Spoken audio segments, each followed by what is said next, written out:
She was a strange being, somehow out of place, crooked, but special and likable.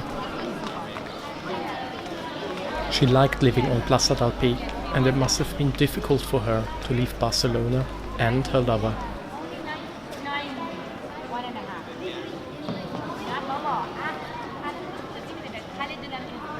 She had a soft spot for history. How couldn't she love the 14th century church Basilica de Santa Maria del Pi, which is at the heart of the plaza.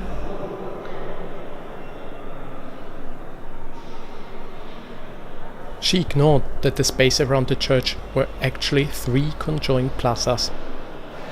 Plaça del Pi, on which the pine tree stands. Placeta del Pi, that's smaller and shadier. And between them, Plaza San Josep Oriol, which is the largest of the 3. An effigy of the priest greeted her daily. He's remembered for helping the ill and poor, and she hoped she would get his blessings if she ever became unfortunate.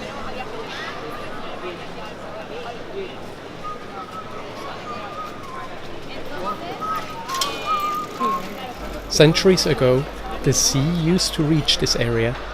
The legend says that a sailor from a nearby village found an image of the Virgin Mary in the crown of a pine tree. In her honor, in that very place, a chapel was built. It is known that from the year 987, a small Romanesque church dedicated to the Blessed Lady of the Pine Tree was present. Her favorite anecdote was the following. A pine tree planted in 1568 became as old as 130 years, only to be cut down by the bayonet of a Napoleonic soldier.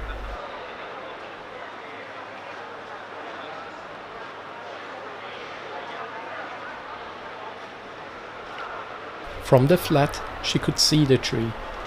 Looking at it made her feel rooted in this place, just like the tree in this very ground.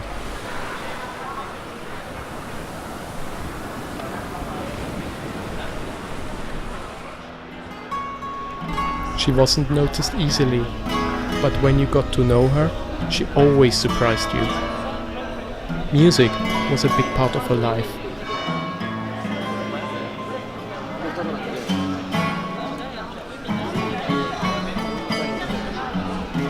Quickly, she got annoyed by the never-ending stream of tourists and the new shops that were replacing the dusty, old-fashioned shops one after the other. Often, he compared her jokingly to the statue of 19th century Catalan writer Ángel Guimerà.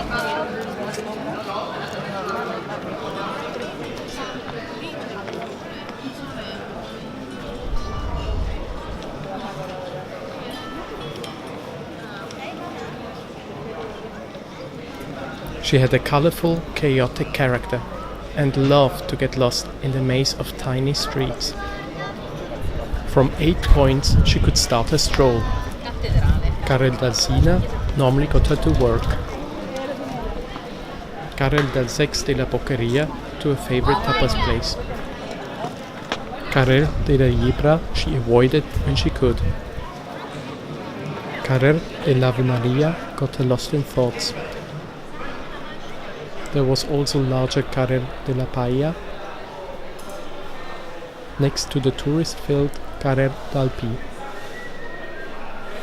Finally, Carril del Petrijol with its lovely old shops, and Carril del Cardenal Casañas, when she dared to visit Las Ramblas.